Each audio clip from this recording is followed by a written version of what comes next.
यो सुरुमा चाहिँ SDGs को बारेमा कुरा गरेको भनेको पोहोर सालको जुलाईमा हो।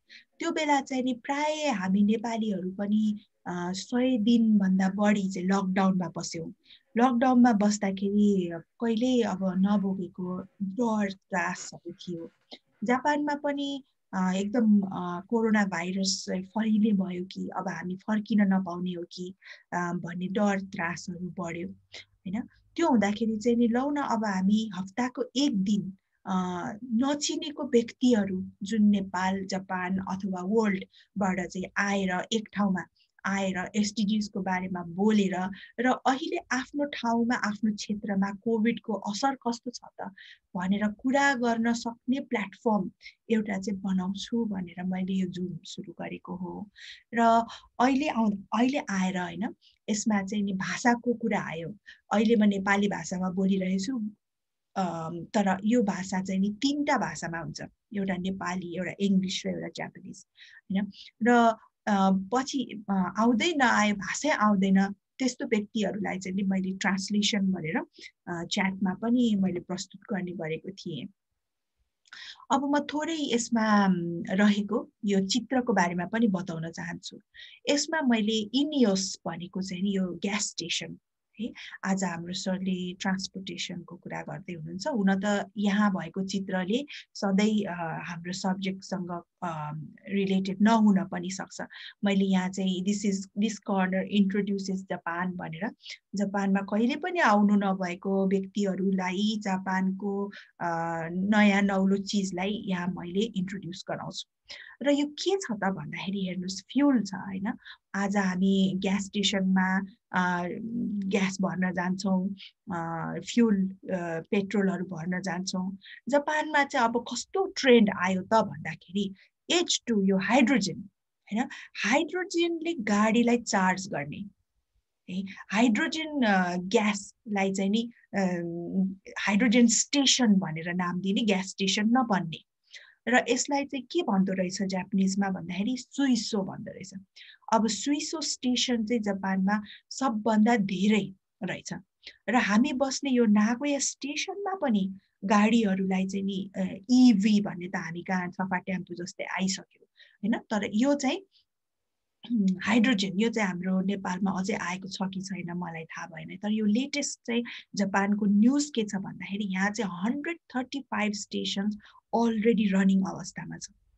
र जापानले चाहेको के छ भन्दाखेरि यसैमा चाहिँ प्रगति गरेर वर्ल्डमा फर्स्ट कन्ट्री जो चाहिँ नि इन्धन फ्युलमा डिपेन्ड छैन र सुइसो ग्यास यानि हाइड्रोजनमा निर्भर छ, यस्तो वातावरणमा हामी जान खोजिरहेछौँ हैन। अब यसको बारेमा त सुनेको पनि छैन होला धेरै व्यक्तिहरूलाई हैन, तर सुन्दा अचम्म लाग्छ कसरी यो सम्भव छ हैन। एउटा H2 ग्यास, पानी H2O हैन, पछि चाहिँ नि हार्मफुल ग्यास कार्बन मोनोअक्साइड जस्तो ग्यासहरू चाहिँ नि हाम्रो वातावरणमा नगइकन बस पानी बन्छ, ग्यास H2 बस अक्सिजन। यति सिम्पल तरिकाले चाहिँ नि हामी चाहिँ भविष्यमा ट्रान्सफर गर्न सक्छौँ, एक ठाउँबाट अर्को ठाउँमा चाहिँ नि गाडी चलाउन सक्छौँ हैन। अलरेडी टोकियो सहरमा चाहिँ पब्लिक बस चाहिँ H2 बाट चल्ने पब्लिक बस रनिङ अवस्थामा आइसकेको छ। म यति नै बोल्छु। अब म थोरै हाम्रो आज चाहिँ नि हाम्रो पार्टिसिपेन्ट्सहरू आउँदै हुनुहुन्छ होला, कोही व्यक्तिहरूले 5:30 भन्ठान्नुहुन्छ र 15-20 मिनटपछि मात्र आउनुहुन्छ, ठिकै छ। तर मैले चाहिँ नि थोरै अब हजुरको परिचय गर्न चाहन्छु। म चाहिँ आज आउनु भएको छ पशुपति नेउपानेजी। उहाँ चाहिँ हाम्रो रेगुलर जस्तै हुनुहुन्छ। अनि उहाँले चाहिँ आइटिसी हजुर आफै भन्नुहुन्छ कि मैले भनिदिउँ? माइक अन गरेर भनिदिनु भए पनि हुन्छ। हजुर हजुर, नमस्कार, मेरो नाम पशुपति नेउपाने हो। मेरो घर चाहिँ चितवन भरतपुर। मैले ब्याचलर चितवनमा गरेँ, त्यस पछाडि मास्टर्स चाहिँ मैले काठमाडौँमा, अनि त्यो पछाडि सेल्समा र म्यानेजमेन्ट रिलेटेड जबहरूमा चाहिँ काम गरियो। अनि अहिले चाहिँ म आइटी इन्डस्ट्रीमा छु। हामीले बेसिकली दुईटा इन्डस्ट्रीमा काम गर्छौँ। एजुकेसन सेक्टरको ERP नेपालमै बनेको, अनि 2020मा एउटा एचिभमेन्ट पनि लिएको थियौँ। हाम्रो नेपालमा बनेको प्रोडक्टलाई चाहिँ माइक्रोसफ्टले लिस्ट पनि गरेको छ। मैले त्यहाँ चाहिँ सेल्स हेर्छु। अनि अर्को डोमेन भने चाहिँ हामीले बिजनेस जति पनि ट्रेडिङ एजेन्सी हुनुहुन्छ, अहिले हामी म्यानुफ्याक्चरिङको मोडल चाहिँ बनाइसकेका छैनौँ। ट्रेडिङ एजेन्सीको लागि चाहिँ 7-8 वर्षदेखि प्रोडक्ट राम्रोसँग गइरहेको छ।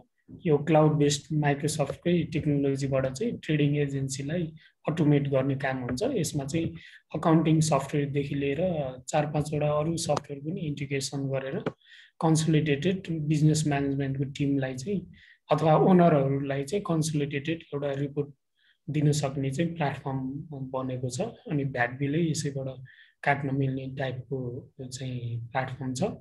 अनि त्यसमा चाहिँ त्यहाँ एकदमै नेपालको आइटीमा अलिकति कन्ट्रिब्युसन गर्ने मान्छेलाई सहयोग गरिरहेछ। अनि मेरो आफ्नो पनि इनिसिएटिभहरू छन्। अनि मेरो इनिसिएटिभमा चाहिँ मैले अलिकति आफ्नो फिल्ड चाहिँ सेल्स भयो। अनि सेल्सबाट चाहिँ के नयाँ इनोभेसन गर्न सकिन्छ भनेर रेगुलर कन्टेन्ट चाहिँ हेरिरहेको छु, आइडियाहरू पनि हेरिरहेको छु। अब जहाँसम्म लाग्छ केही क्षेत्रहरूमा काम गर्न सकेला, काम गरिएला। अब त्यसमध्येको एउटा एग्रिकल्चरको इनिसिएट भएको छ। अनि त्यो एग्रिकल्चरको चाहिँ प्रोजेक्टहरूको कुराकानी चलिरहेछ, इन्भेस्टमेन्टको कुराकानी गरिरहेको छु कम्पनीहरूसँग। अनि यस्तै चलिरहेछ। हजुर। तर उहाँले चाहिँ अस्तिको जुममा एउटा भन्नुभएको जुन कृषकहरू हुनुहुन्छ उहाँहरू एक आपसमा चाहिँ कृषि एपहरूबाट कनेक्ट हुने अनि लेटेस्ट टेक्नोलोजीसँग जुड्ने होइन यस्तो एपहरू बनाउँदै हुनुहुन्छ भन्नुभएको थियो। त्यो मलाई धेरै राम्रो लागेको थियो। अब म गणेश सरको थोरै इन्ट्रोडक्सन गर्न चाहन्छु। गणेश सर चाहिँ हामी नागोया बस्ने सहर जापानको नागोयाको UNCRD मा कार्यरत हुनुहुन्छ र उहाँ पहिले TUमा पनि प्राध्यापकको रूपमा काम गरिसक्नु भएको छ।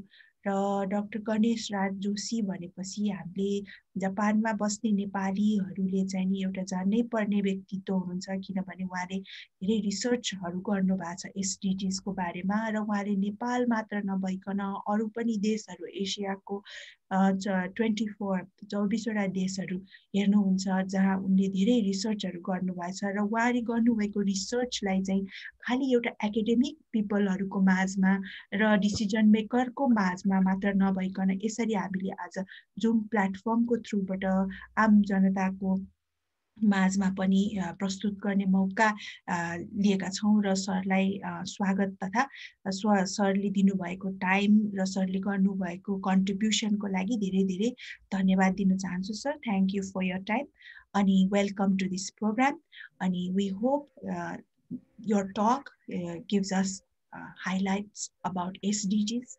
What is SDGs? यो कुरा हामी आज जान्न सिक्न खोजिरहेछौँ। र SDGs के हो मात्र होइन, हजुरको रिसर्चको बारेमा र यो रिसर्चले गर्दाखेरि हामी जस्तो जापानमै बसिरहेको विद्यार्थीहरू, टिचरहरू, NGO वर्करहरू, सोशल एन्टरप्रेन्योरहरू, महिला उद्यमीहरू सबैले चाहिँ आफ्नो आफ्नो क्षेत्रबाट एउटा ब्रड नलेज गेन होस् भनेर चाहिँ मैले हजुरलाई चाहिँ आज गेस्ट स्पिकरको रूपमा बोलाएको छौँ। आज यो प्रोग्राममा यो टाइममा सबै व्यक्तिहरूले समय दिन नसके पनि हाम्रो यो रिकर्डेड जुमलाई हेरेर भरे भोलि धेरै व्यक्तिहरूले सुनिदिनु हुनेछन्, कमेन्ट गरिदिनु हुनेछन्।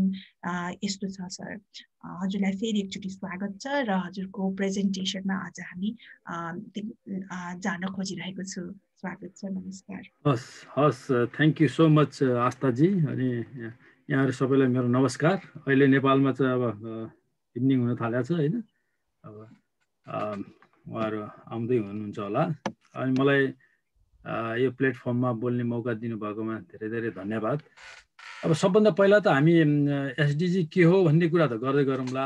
यहाँले जो मेरो जेनरस इन्ट्रोडक्सन गरिदिनु भयो त्यसको लागि पनि धेरै धेरै धन्यवाद। पशुपतिजीलाई पनि धेरै धन्यवाद। उहाँले आफ्नो कुरा राख्नुभयो, नयाँ कुरा सुन्यो, एग्रिकल्चरमा काम गर्दै हुनुहुन्छ रहेछ, खुसी लाग्यो होइन। अब त्योभन्दा अगाडि के भयो भनेदेखि यहाँले मलाई के खुसी लाग्यो भनेदेखि एउटा नेपालीले आस्थाजीले धेरै मेहनत गरेर एउटा चाहिँ प्लेटफर्म बनाउन खोज्दै हुनुहुन्छ, जसले गर्दाखेरि इन्टरनेसनल सेक्टरदेखि लिएर नेपाली कम्युनिटी होइन, यहाँ जापानमा भएको कम्युनिटी र अझ हामी देशमै भएको जो चाहिँ विभिन्न सेक्टरमा काम गरिरहनु भएको छ उहाँहरू जस्तोलाई ल्याएर एउटा जोड्ने जो एउटा चाहिँ मेसो काम गर्नुभएको छ एउटा चाहिँ मिन होइन, त्यसको लागि तपाईँलाई चाहिँ बधाई तथा शुभकामना होइन। Will be very happy to contribute from our side definitely. अहिले हामी यो सम्भव चाहिँ इन्टरनेट भएरै मात्र छ, तर धेरै महिलाहरू, नेपालको महिलाहरू, धेरै व्यक्तिहरूलाई चाहिँ नि इन्टरनेटसम्म जोड्ने पनि मौका पाउनु भएको छैन। त्यही भएर मैले यो भिडियोहरू चाहिँ पछि युट्युबमा राखेर पछि चाहिँ पब्लिकमा लाने र पछि पनि होइन, आजको दिनभन्दा पछि पनि यो रिकर्डेड भिडियो हेरेर हजुरलाई कन्ट्याक्ट आउन सक्छ सर। यहाँ सहभागी हुनुभएका सबैलाई फेरि एकचोटि म स्वागत तथा सरको प्रेजेन्टेसनको लागि म यो आफ्नो भिडियो यहाँ म सेयर एन्ड गर्न चाहेको छु। मैले सेयर गर्नुपर्छ कि पहिलाको सेयर गरेको काम? हजुर, अब सरले चाहिँ यो हरियो बटन दिनुभयो भने हस् हस् म सेयर गर्छु।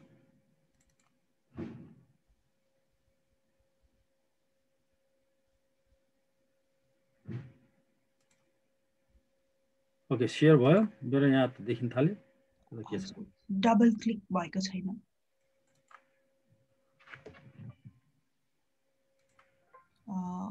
फेरि ब्याक गएर फेरि एकचोटि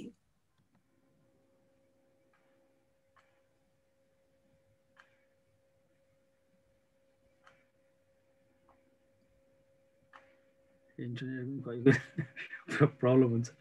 हजुर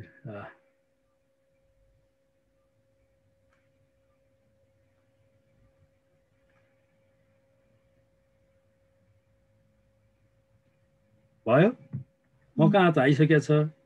हजुर, यता चाहिँ सेयर भएको छैन, नत्र म यसरी सेयर गरिदिउँ। एकछिन ट्राई गरौँ, मैले ह्यान्डल गर्न सक्छु कि भन्ने हो, मलाई सजिलो हुन्थ्यो भनेर एकछिन अझ स्टप सेयरिङ गरेर। हजुर गरौँ न त।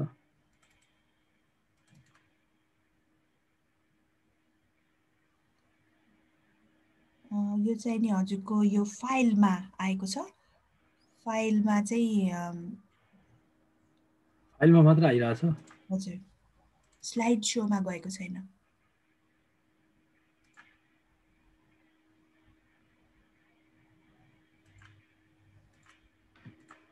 ओहो के भयो यहाँ देखाउँछ फेरि।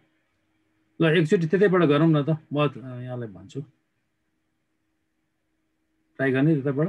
हजुर हुन्छ, यो स्लाइड हो र यसलाई मैले स्लाइड सोमा हालिदिन्छु। हजुर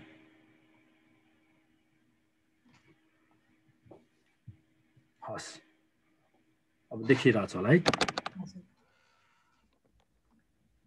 अब यो सबभन्दा पहिला यो सस्टेनेबल डेभलपमेन्ट गोलको कुरा गर्नुभन्दा अगाडि एउटा सानो के कुरा गरौँ भनेदेखि सस्टेनेबल डेभलपमेन्ट गोल नै किन चाहियो पहिला होइन, के यो के हो आफैमा। धेरै जसो आस्थाजीले अघि भन्नुभयो, धेरै जसो मान्छेहरू लाई यो यसको बारेमा थाहा छैन, तर उहाँहरूले थाहा नभए तापनि कन्ट्रिब्युसन गरिरहनु भएको छ। यो यस्तो चिज हो, फेरि हामीले जो हाम्रो जीवन जगतसँग होइन, जो हाम्रो आफ्नो लाइफसँग र हाम्रो यो युनिभर्ससँग, अझ युनिभर्सली भन्नाले हाम्रो यो पृथ्वी भनौँ न, पर्टिकुलरली यो पृथ्वीसँग भएको जीव जन्तु, यसको इन्भाइरोमेन्ट, यसमा बस्ने हामी मान्छे सबैसँग इन्टरलिङ्क भएको यो यसको विकास कसरी गर्ने त हामी सबै एक्जिस्ट भएर, त्यसको बारेमा मान्छे संसारभरिको उत्कृष्ट ब्रेनहरूले अब यो चाहिँ अहिले भइरहेको डेभलपमेन्ट चाहिँ त्यति सस्टेनेबल भएन, दिगो भएन, यो यसलाई कसरी हाम्रो पृथ्वीलाई बचाउनको लागि, हामी मानव जातिलाई नै बचाउनको लागि कसरी हामीले डेभलप गर्ने त। हामीलाई इकोनोमिकल डेभलपमेन्ट पनि चाहिएको छ, तर इन्भाइरोमेन्ट प्रोटेक्सन पनि त्यति चाहिएको छ हाम्रो। त्यसैले सस्टेनेबल डेभलपमेन्टको लागि चाहिने हामीले के लक्ष्य लिनु पर्यो, कसरी अगाडि बढ्नु पर्यो भनेर UN मेम्बर कन्ट्रीहरूले 2015 मा सबै बसेर यसलाई चाहिँ एडप्ट गरेको एउटा चाहिँ यो थिम हो है, सस्टेनेबल डेभलपमेन्ट गोल। तर यहाँ मेरो प्रेजेन्टेसनमा मैले सस्टेनेबल डेभलपमेन्ट गोलको मेजर इस्युजहरू के छन्, त्यसका च्यालेन्जेसहरू के हुन सक्छन् र अब अपर्च्युनिटी के छ त हाम्रो जस्तो देशको लागि, नेपाल र अब भनौँ हामी जापानमा बसेका छौँ, जापान र नेपालको कन्टेक्स्टमा भनेर अलिकति यसमा चाहिँ म ब्रिफ गर्न चाहेँ। Next slide please. मैले यहाँबाट ह्यान्डल गर्न सक्छु नि, होइन? हजुर, सरले उताबाट स्लाइड चेन्ज गर्न सक्नुहुन्न। मैले नेक्स्ट भन्नुभयो भने मैले हस्। अब त्यसमा सबैभन्दा पहिला के छ भनेदेखि वर्ल्डको मेगा ट्रेन्ड के भइरहेछ त, एउटा त पपुलेसन ग्रोथ छ होइन। हाम्रो चाहिँ अब युएनको चाहिँ डेटा हेर्ने हो भनेदेखि चाहिँ वर्ल्डको पपुलेसन प्रोजेक्टेड चाहिँ 2050सम्म चाहिँ हेर्ने हो भने 9.8 बिलियन जान्छ भन्छ होइन। अब त्यसै गरी चाहिँ 2021मा चाहिँ 11.2 बिलियन जान्छ। यत्रो जनसङ्ख्या अलरेडी छँदैछ। त्यो नयाँ जनसङ्ख्यालाई हामीले कसरी एकोमोडेट गर्न सक्छौँ त, हाम्रा सहरहरूलाई कसरी हामीले बनाउन सक्छौँ। अब तर जापानको कन्टेक्स्टमा हेर्ने भने अरू धेरै जसो डेभलपिङ कन्ट्रीहरूमा चाहिँ यो पपुलेसन ग्रोथ भइरहेछ, तर जापानमा चाहिँ के छ भनेदेखि अहिलेसम्म 9 वर्षसम्म चाहिँ पपुलेसन उहाँहरूको चाहिँ डिक्रिज भइरहेको छ। त्यो चाहिँ केही लिमिटेड देशहरू छन्, डेभलप देशहरू, जहाँ चाहिँ अहिले पपुलेसन चाहिँ श्रिङ्किङ भइरहेछ है। अब त्यसको नेक्स्ट प्लिज। त्यसको आधारमा हेर्नु भने अर्को चाहिँ मेगा ट्रेन्ड चाहिँ ऱ्यापिड अर्बनाइजेसन छ। अब यो जो पपुलेसन छ, पपुलेसन कहाँ बस्न चाहन्छ भने सबै चाहिँ सहरमा, धेरै जो सहरमा रोजगारीका लागि आफूलाई चाहिने पढाइ होस्, अब आफ्नो अपर्च्युनिटी खोज्नु त सबै अर्बन एरियामा जाने भयो, सहर एरियामा जाने भयो। तर सहर एरियाको समस्या के छ भने एउटा टेरिटोरी पनि लिमिट छ, त्यहाँको रिसोर्सेस पनि लिमिट छ। त्यस कारणले बसोबासको समस्याहरू, अनप्लान्ड सेटलमेन्ट चाहिँ डेभलपिङ कन्ट्रीतिर छ। त्यो प्रायः जसो हामी डेभलपिङ वर्ल्डमा छौँ, जहाँ चाहिँ एकदमै पपुलेसन ग्रोथले गर्दाखेरि मान्छेहरूको फ्लो माइग्रेसन चाहिँ एकदमै धेरै छ सिटीहरूमा। तर चाहिँ गाउँहरूमा चाहिँ अलिकति त्यो चाहिँ निकै घटिरहेछ। अनि डेभलप कन्ट्रीको समस्या के छ भनेदेखि पर्टिकुलरली जापानको एक्जिस्टिङ चाहिँ जनसङ्ख्या चाहिँ घटिरहेको छ। त्यसमा पनि मेजर जो चाहिँ काम गर्न लायक जनसङ्ख्या त्यो चाहिँ कन्सन्ट्रेट कहाँ छ भने सिटी एरियामा छ धेरै जसो। त्यसैले उहाँहरूको नि गाउँहरू एबेन्डेन्ट छ भइरहेको छ स्थिति। अब यसमा मैले कम्पेयर गरेको दुईवटा हाम्रो परिस्थिति कस्तो छ, अब जापानको परिस्थिति कस्तो छ भन्नको लागि। तर एउटा अर्को परिस्थिति कस्तो छ भने हाम्रा सहरहरू चाहिँ एक्सपेन्ड त भइरहेका छन्, तर सहर कसरी एक्सपेन्ड भइरहेको छ भने मान्छे आएको छ, सेटलमेन्ट एउटा चाहिँ घर बनाएको छ अथवा चाहिँ केही कार्यक्रम ल्याएको छ भनौँ न, अब चाहिँ बिजनेस होला अथवा चाहिँ कुनै चाहिँ फर्म होला, अनप्लान्ड वेमा के हेपाजार्डली एउटा एक्सपेन्ड भइरहेछ है। तर अर्कोतिर चाहिँ जो चाहिँ मेच्योर्ड सिटीहरू छ डेभलप कन्ट्रिजहरूको, उहाँहरूले चाहिँ एकदम वेल प्लान्ड भएर ओल्ड हुँदा हुँदै पनि, जस्तै अब इक्जाम्पलको लागि टोकियो र अब हामीले काठमाडौँलाई अलिकति कम्पेयर गर्ने भने कम्पेयर त धेरै कुरा नहुन सक्ला, तर हिस्टोरिकली हेर्ने भनेदेखि कम्पेयर गर्ने भने हाम्रो काठमाडौँ सहर धेरै पुरानो सहर होइन, सभ्यता भएको जमानादेखिको सहर। तैपनि अब काठमाडौँ सहरलाई हेर्ने र अब टोकियोलाई हेर्ने भने टोकियो उहाँहरू क्योतोबाट टोकियो सर्नु भएको होइन। अब दुईटालाई केमा कम्पेयर गर्ने अब हामीले भनौँ इन्फ्रास्ट्रक्चरमा हामीले गर्न सक्दैनौँ, तर हामीसँग जो चाहिँ म्यान पावर छ नि, जो चाहिँ टोकियोमा मेन फ्लो भइरहेको छ, जो चाहिँ जसरी चाहिँ सबै देशभरिबाट चाहिँ काठमाडौँमा फ्लो हुन्छ नि माइग्रेसनको, त्यो फ्लोलाई हेर्ने हो भनेदेखि एउटै छ।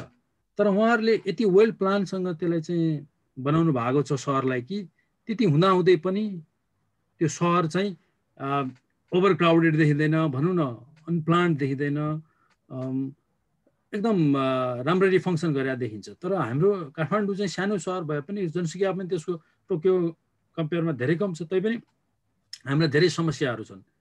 त्यो चाहिँ केले गर्दा भएको भने अर्बनाइजेसन एकदम ऱ्यापिड छ, तर त्यो अनुसारको प्लानिङ चाहिँ भइरहेको छैन। त्यो चाहिँ डेभलपिङ कन्ट्रिजको ठुलै समस्या हो, सबै धेरै जसो देशहरूमा त्यो भइरहेको छ। Next slide please. अब त्यसले गर्दाखेरि के ल्यायो त त्यसले गर्दाखेरि समस्या ठुलो के ल्यायो भनेदेखि ट्राफिक कन्जेसनहरू भयो। अब भनौँ मान्छेहरू बढिरहेको छ, त्यही अनुसारको ट्राफिक चाहियो, त्यही अनुसारको यातायातको सुविधा चाहियो। त्यसले गर्दाखेरि मान्छेलाई यातायातले ल्याउने सुविधा सँगसँगै के ल्याइदियो भनेदेखि कन्जेसन, ट्राफिक ज्यामको समस्या ल्यायो। अब त्यो हेर्ने हो भनेदेखि चाहिँ हामीले अब डेभलपिङ कन्ट्रीमा ट्राफिक ज्यामको समस्या हेर्नु, त्यो चाहिँ OECD बाहेकको देशहरूमा चाहिँ 500%ले बढिरहेको छ भन्छ डेटाले है। जसले गर्दाखेरि कि बाई 2050 एउटा मान्छेले वेटिङ टाइम, जसको चाहिँ रोडमा वेट गर्नुपर्ने टाइम 106 आवर पर इयर हुने सम्भावना छ।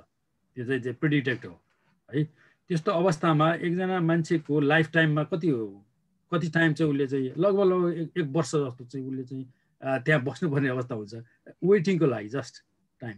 त्यसले गर्दाखेरिको समस्या के छ, त्यसले चाहिँ हेजार्ड, हामीले ट्राफिक ज्याममा बस्नुको मतलब के हो भनेदेखि त्यसमा भएको जो चाहिँ एयर पोल्युसनको समस्या छ, जो नोइज पोल्युसनको समस्या छ, जो चाहिँ स्ट्रेसको समस्या छ, त्यो त बेहोर्नु पर्यो। अनि हामीले जो टाइम छ, जो प्रोडक्टिभ टाइम छ, त्यसलाई पनि हामीले चाहिँ क्याच गर्न सक्दैनौँ र त्यसले गर्दाखेरि ल्याउने हेल्थ हेजार्डहरू सँगसँगै आउँछ। एउटा त्यो छ। अर्को कुरा के पनि छ भनेदेखि जो डेभलपिङ कन्ट्रिजहरूको सहरहरू छ तिनीहरूमा कम, अब कम्पेयर टु अब टोकियो नै एउटा इक्जाम्पल मैले यहाँ ल्याएको छ। इक्जाम्पल एउटा टोकियो सहरको एउटा चाहिँ व्यवस्थित चाहिँ सहरलाई यो हेर्ने हो भनेदेखि व्यवस्थित यातायात सिस्टमलाई हेर्ने र हाम्रो यो काठमाडौँको यातायात सिस्टमलाई हेर्ने भने टोकियोमा त धेरै मान्छे बस्छन्, धेरै यातायातका सुविधाहरू पनि छन्, तर उहाँ हेर्ने हो भनेदेखि त्यति देखिँदैन जसै कन्जेसन क्या।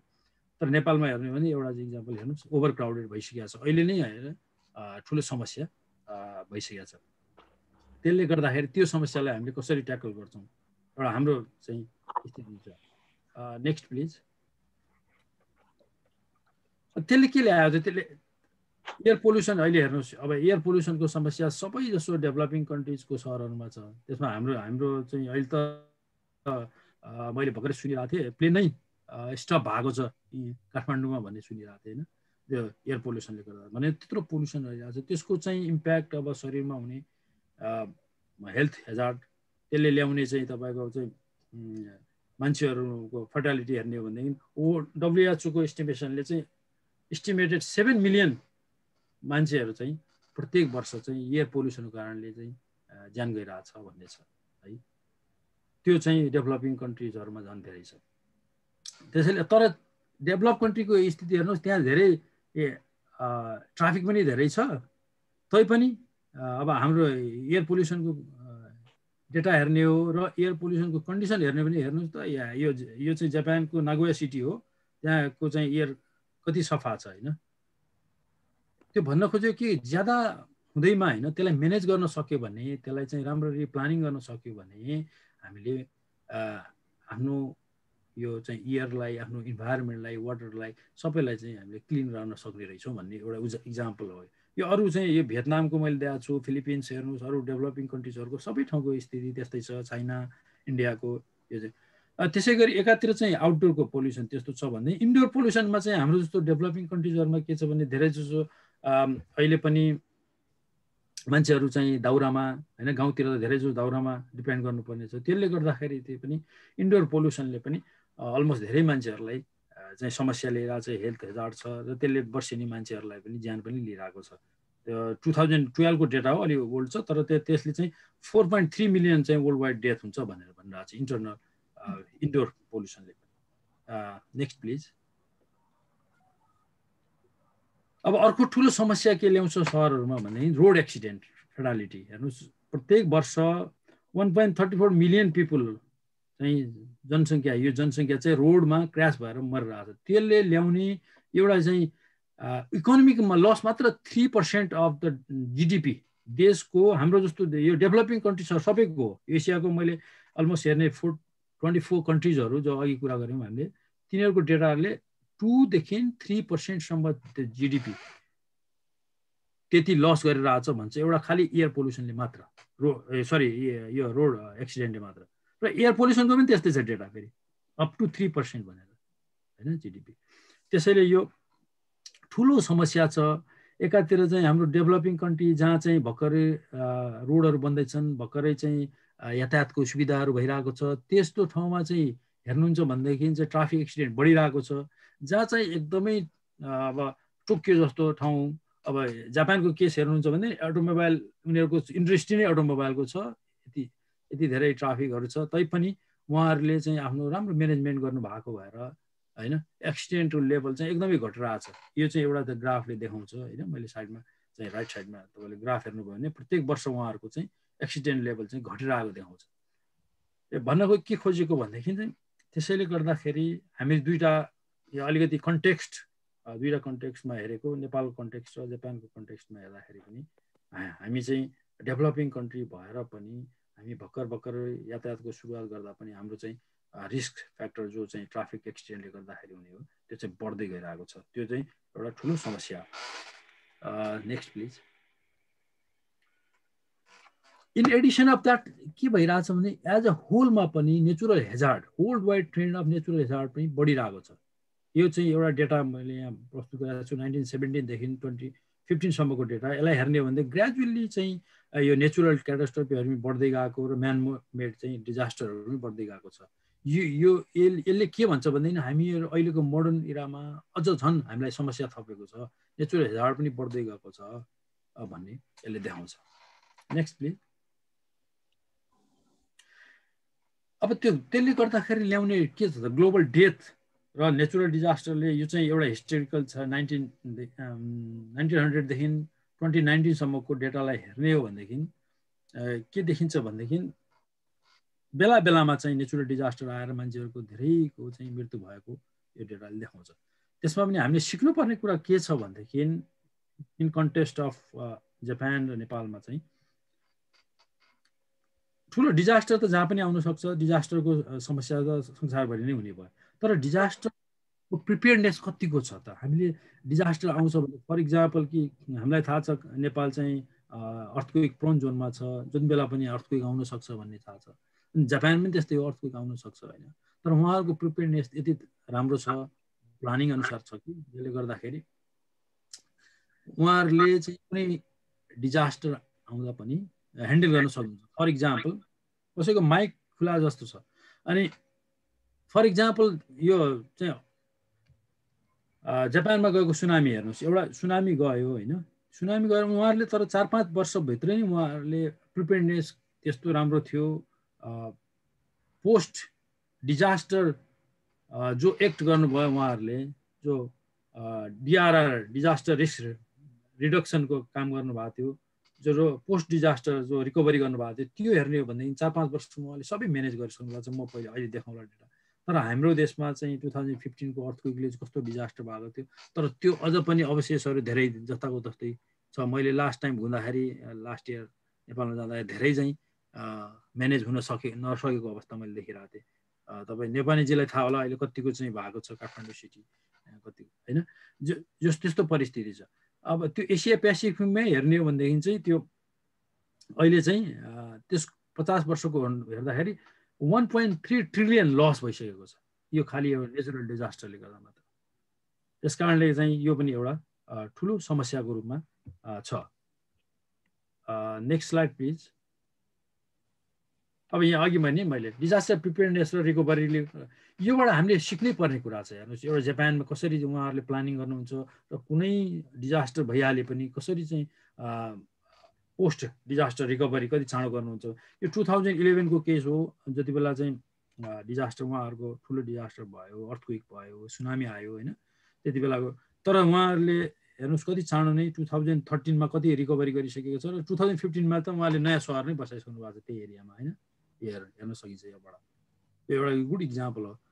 तर हाम्रो यो चाहिँ उहाँहरूको डिजास्टर लेभललाई हेर्ने हो र हाम्रोलाई हेर्नुलाई भने धेरै नै अब भनौँ न एउटा देशको हिसाबले लसको हिसाबले हेर्ने नै उस्तै खालको हो। त्यति लस नेपालले पनि 2015 मा गरेको भएको थियो होइन, थुप्रो उहाँहरूको सुनामीले गर्दा पनि त्यस्तो भयो। तर रिकभरी चाहिँ चाँडो भएको छ। रिकभरी चाहिँ जापानबाट हामीले त्यो सिक्न सक्छौँ, उहाँहरूले कसरी चाहिँ डिजास्टर प्रिपेयर्डनेस गर्नुहुन्छ र कसरी रिकभरी गर्न सकिन्छ भनेर। त्यो चाहिँ ठुलो एउटा चाहिँ एसेट हुनसक्छ। Next please. अर्को मेगा ट्रेन्ड हो क्लाइमेट चेन्जको र ग्लोबल वार्मिङको। यो अहिले एक्जिस्टिङ जो समाज छ हाम्रो, जो चाहिँ प्रत्येक देशहरू छन्, प्रत्येक देश यो क्लाइमेट चेन्जबाट भाग्न सक्दैन। जुन पनि देश इफेक्टेड भइरहेको छ, सो सानो आइल्यान्ड कन्ट्रिजहरू होस् कि हाम्रो हिमालयन कन्ट्रिजहरू होस्, यसले ल्याउने प्रभाव संसारभरि छ, संसारभरि हुनेछ होइन। एउटा चाहिँ स्टडीले के देखाउँछ भनेदेखि एडिबी र युकेको एडले साउथ एसियाको केसमा, अब नेपाल पनि इन्क्लुडेड भयो त्यसमा होइन, अलमोस्ट 1.8% एनुअल जिडिपी लस चाहिँ क्लाइमेट चेन्जले गर्दाखेरि हुन्छ यो 2050 सम्म भनेको छ। यो एउटा स्टडीहरूले देखाइरहेको छ। जस्तै कुरा अब हिमालयमा धेरै अब सिभियर क्लाइमेट चेन्ज भयो भने हामीहरू त ग्लेसियर पनि सुक्न सक्छ, ग्लेसियरहरू चाँडो पग्लेर नदी बनिहाल्ने, त्यसपछि चाहिँ हाम्रो हिमालय चाहिँ बिना चाहिँ हिउँको मरुभूमि पनि हुनसक्छ भोलि गएर भनौँ न। अब त्यसलाई टाइम लाग्ला, तर त्यो पनि सम्भावना छ यदि हामीले डिजास्टर यो क्लाइमेट चेन्ज र ग्लोबल वार्मिङलाई चाहिँ चेक गरेनौँ, यसलाई चाहिँ हेरेनौँ। यस्ता समस्या यहाँको मात्र होइन, सबै ठाउँको, सबै वर्ल्डभरिको समस्या हो यो चाहिँ। Next please. अब एकातिर चाहिँ यो ग्लोबल समस्याहरू छ भनेदेखि अर्कोतिर हाम्रो चाहिँ पर्टिकुलर आफ्नो समस्या छ। आफ्नो समस्या भने नेपालको समस्या चाहिँ के छ, रुरल एरियामा हेर्यो भने इस्टिमेटेड 700 मिलियन पिपल अहिलेसम्म जसलाई चाहिँ डाइरेक्ट एक्सेस छैन यो चाहिँ एसिया पेसिफिक एरियामा। त्यसमध्येमा नेपाल त एकदमै, नेपालको डेटा हेर्ने हो भनेदेखि अहिलेसम्म वर्ल्ड ब्याङ्कको डेटा अलमोस्ट चाहिँ 80% अफ टोटल पपुलेसन चाहिँ रुरल एरियामा बस्ने, र त्यो रुरल एरियामा पनि यो माउन्टेन र यो चाहिँ हिमालयन रिजनमा त एकदमै कम एक्सेस छ होइन। यातायातको सुविधा कम छ, एउटा गाउँबाट अर्को गाउँ जानलाई धेरै समय लाग्ने, पुलहरू नभएको, रोडहरू नभएको, यो त्यसले गर्दाखेरि ठुलो समस्या छ। त्यसले के समस्या ल्याउँछ भनेदेखि हेल्थमा समस्या छ, त्यसको चाहिँ प्रोडक्टिभिटीमा समस्या छ, त्यसले ल्याउने चाहिँ हामीले एजुकेसनमा हरेक सेक्टरमा त्यसले चाहिँ समस्या ल्याउँछ। त्यसैले ट्रान्सपोर्टेसन भनेको एकदमै मेजर कुरा हो जसले कि डे टु डे लाइफमा टच ल्याउँछ, डे टु डे लाइफमा चेन्ज ल्याउँछ। तर त्यो चाहिँ अनफर्चुनेटली हाम्रो नेपालमा अझ धेरै नै होइन रुरल एरियामा चाहिँ पुग्न सकेका छैन। Next slide please. अब त्यसैले गर्दाखेरि धेरै जसो रुरल एरियाको मान्छेहरू, बच्चाहरूले पनि भने भारी बोक्नुपर्ने, अब धेरै टाढा टाढा स्कुल जानुको लागि जानुपर्ने। एउटा यो डेटा छ हेर्नुहोस्, आउट अफ 7.7 मिलियन चिल्ड्रेन होइन बिट्विन 5 देखि 17 इयर्सको नेपालमा चाहिँ 3.14% सरी यो चाहिँ 40% अफ द चिल्ड्रेन होइन जो चाहिँ काम गर्ने चिल्ड्रेनहरू छ, मेजोरिटी 50% जति चाहिँ त्यो काम गर्ने बच्चाहरू चाहिँ हार्मफुल अवस्थामा काम गरेर आएको छन् भनेर आइएलओले चाहिँ भनिरहेछ। त्यसै गरिकन चाहिँ रुरल एरियाको बच्चाहरू जो चाहिँ दिनका दिन चाहिँ स्कुल जानुपर्छ, तिनीहरूले चाहिँ एकदमै कठिन बाटो, यो डेन्जरस माउन्टेन टेरेन काटेर जानुपर्ने छ भनेर रिपोर्टहरूमा छन्। भन्न खोजेको सानो सानो बच्चाहरूको लागि त्यो हिली एरियामा, रुरल एरियामा स्क्याटर ठाउँ, टाढा टाढा स्कुलहरू हुने, र तर गाउँ पनि एकदमै छरेर बसेको होइन। हामीले चाहिँ भिलेजहरूलाई चाहिँ म्यानेजमेन्ट गर्न सकेका छैनौँ त्यसरी ल्यान्ड युज प्लान गरेर। त्यसले गर्दाखेरि जहाँ त्यो 2-3 घन्टा चाहिँ हिँड्नुपर्ने अवस्था छ। Next slide please. अब यसमा चाहिँ त्यसैले अब चाहिँ ग्लोबल समस्या र लोकल समस्याहरूलाई, सबै देशमा समस्याहरू आफ्ना आफ्ना छन्, आफ्नै किसिमका समस्याहरू छन्। त्यसको लागि अब सबै देशहरूले, मेम्बर कन्ट्रिजहरू भनौँ न, जो चाहिँ युएनका मेम्बर कन्ट्रीहरू छन्, तिनीहरूले 163 कन्ट्रिजहरू अलमोस्ट, उहाँहरू सबैले उहाँको लिडरहरू मिलेर 2015मा चाहिँ ल अब यो चाहिँ सबै नयाँ तरिकाले जाउँ। अब पहिला चाहिँ मिलेनियम डेभलपमेन्ट गोल थियो, त्यसपछि चाहिँ त्यो चाहिँ एचिभ भइसकेपछि कतिले धेरै जसोले एचिभ गर्नुभयो, उहाँहरू राम्रो डेभलपमेन्ट भयो, नेपालले पनि राम्रो प्रोग्रेस गरेको थियो त्यसमा। अनि त्यसपछि चाहिँ ल अब सस्टेनेबल डेभलपमेन्टमा जाउँ, जसलेको चाहिँ फोकस के छ भनेदेखि पिपुल, पहिला जनता होइन, मान्छे, त्यसपछि प्लानेट आफै, प्लानेट हाम्रो मदर अर्थ, र त्यसपछि हामी जनता जो चाहिँ यसमा बस्छौँ, यो हाम्रो घर प्लानेट, र त्यसपछि प्रस्पेरिटी, हाम्रो कसरी चाहिँ इकोनोमिक प्रस्पेरिटी कसरी अगाडि जान्छ, त्यो सबै कुरालाई। र अर्को यसमा चाहिँ छुटाउनु भएन। प्लानेट भन्नाले इन्भाइरोमेन्ट पनि आयो, सबै प्लानेटमा भएको इन्भाइरोमेन्ट, त्यो सबैलाई सबैको सस्टेनेबल डेभलपमेन्टले त्यो धागो जस्तो कि सबै कम्प्रहेन्सिभ रूपमा जानु पर्यो। जनताको पनि विकास हुनु पर्यो, मान्छेको पर्सनल पनि विकास हुनु पर्यो, प्लानेट पनि बच्नु पर्यो हैन, लङ टर्मसम्म इन्भाइरोमेन्ट पनि क्लिन हुनु पर्यो, र साथसाथै चाहिँ इकोनोमिकल प्रस्पेरिटी पनि गर्नु पर्यो। त्यसको लागि के चाहियो त भन्दाखेरि समस्या त धेरै रहेछन्, धेरै किसिमको समस्या छ। त्यसलाई ट्याकल गर्नको लागि, त्यसलाई एड्रेस गर्नको लागि चाहिँ एसडिजी भनेको त्यो ब्लु प्रिन्ट हो to achieve the better and more sustainable future for all of us. हाम्रा लागि हामीले बनाएको गोलहरू, त्यो 17वटा लक्ष्यहरू, विकासका लक्ष्यहरू, दिगो विकासका, ती लक्ष्यहरूलाई नै एसडिजी भनेको। र त्यसले केमा एड्रेस गर्छ भनेदेखि मेनली चाहिँ पोभर्टी, हाम्रो गरिबी, inequality, social disparity, environment degradation, climate change, piece and justice र मेनी मोर एरियाहरूमा त्यसले चाहिँ कन्ट्रिब्युट गर्छ। Next slide please. अब यो चाहिँ फर्स्ट पोभर्टी भनौँ न, गरिबी त धेरै जसो अब डेभलपिङ कन्ट्रीको समस्या छ हैन, गरिबी। तर गरिबी भनेको सापेक्षिक कुरा हैन, कम्पेरेटिभ कुरा हो। कसको रूपमा कसलाई, जापानमा पनि गरिबी छ। मैले अहिले एउटा रिसर्च हेरिरहेको थिएँ, जापानमा पनि गरिबी छ भनेर के आइरहेको थियो भनेदेखि उहाँहरूको चाहिँ गरिबी चाहिँ 15.7% रहेछ।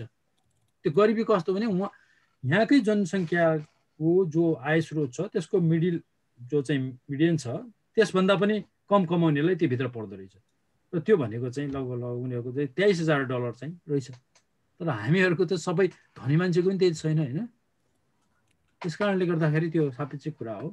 तर चाहिँ संसारभरिको चाहिँ गरिबीले कसरी नापेको छ भने जो चाहिँ $1.90 पर डे भन्दा कम कमाउँछ त्यसलाई चाहिँ गरिबीको रेखा मुनिको डिफिनेसन गरेको छ युएनले, वर्ल्ड ब्याङ्कले हैन। त्यस्तो चाहिँ 40 देखि 60 मिलियन पिपल अझ एक्जिस्ट छ। र यो कोभिडले गर्दाखेरि चाहिँ झन् त्यो सङ्ख्या चाहिँ बढिरहेको छ। नेपालको परिप्रेक्ष्यमा हेर्ने भने डेटाले के देखाउँछ, अलमोस्ट 18% चाहिँ Nepali population are living under the poverty. अब त्यो पवर्टीले कसरी चाहिँ त्यसलाई चाहिँ विकास गर्ने, अब हामीले कसरी चाहिँ यो गरिबी हटाउने त, यो चाहिँ मुख्य चाहिँ 1 नम्बर चाहिँ एसडिजी को लक्ष्य चाहिँ त्यही हो, गरिबी घटाउने। जुनसुकै तरिकाले हो अब गरिबी घटाउने। त्यसको लागि हामीले एक आपसमा जोडेर काम गर्नु पर्यो हैन। के काम गर्नु पर्यो अहिले हामी जेमा डिस्कस गरौँ। Next please. यो जिरो हङ्गर, यो चाहिँ युएन को डेटा अनुसार चाहिँ 690 मिलियन पिपल, अलमोस्ट चाहिँ वर्ल्डको 8-9% जनसङ्ख्या चाहिँ अहिले चाहिँ खान पाएर बसिरहेको छ है, खान पाउँदैन जसले। 9% जनसङ्ख्या भन्नुहोस् वर्ल्डभरिको। त्यसमा चाहिँ 14 मिलियन चाहिँ चिल्ड्रनहरू छन् हैन। त्यो चाहिँ त्यस्तो स्थितिमा 66 मिलियन चाहिँ प्राइमेरी स्कुलको बच्चाहरू छ, किनभने हङ्ग्री स्कुल जान्छ भोकभोकै। अब त्यस्तो परिस्थितिमा हामीले कसरी चाहिँ हङ्गरलाई यसलाई चाहिँ जिरो पार्ने चाहिँ, यो कोही पनि मान्छे नहोस् संसारमा कि त्यो भोगै बस्नु परोस् जसले, त्यस्तो कसरी बनाउने भन्ने यो चाहिँ दिगो लक्ष्य चाहिँ यो 2 नम्बर गोलको हो। र नेपालको परिप्रेक्ष्यमा हेर्नुहुन्छ भने अलमोस्ट 6% मान्छेहरू, बच्चा सहितको है मान्छेहरू चाहिँ उहाँहरूले चाहिँ फुड पाउनुहुन्न, उहाँहरूको चाहिँ खाना पाउनुहुन्न समयमा।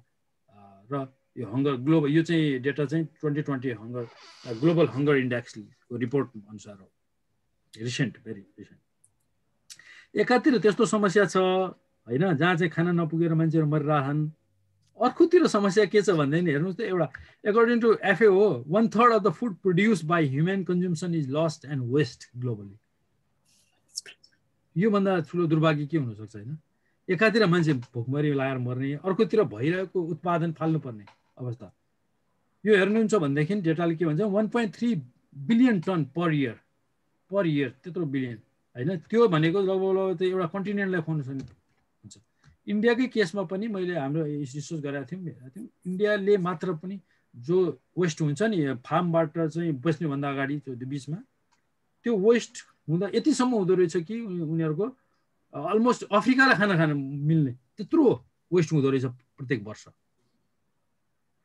भनेदेखि यहाँ त्यसको चाहिँ रफली हेर्ने भने 310 बिलियन US डलरको चाहिँ त्यो चाहिँ वेल्थ चाहिँ डिस्ट्रोय भइरहेछ फार्मदेखि त्यो बेच्ने कन्ज्युमरको आउनुसम्म त्यो बिचमा। Next please.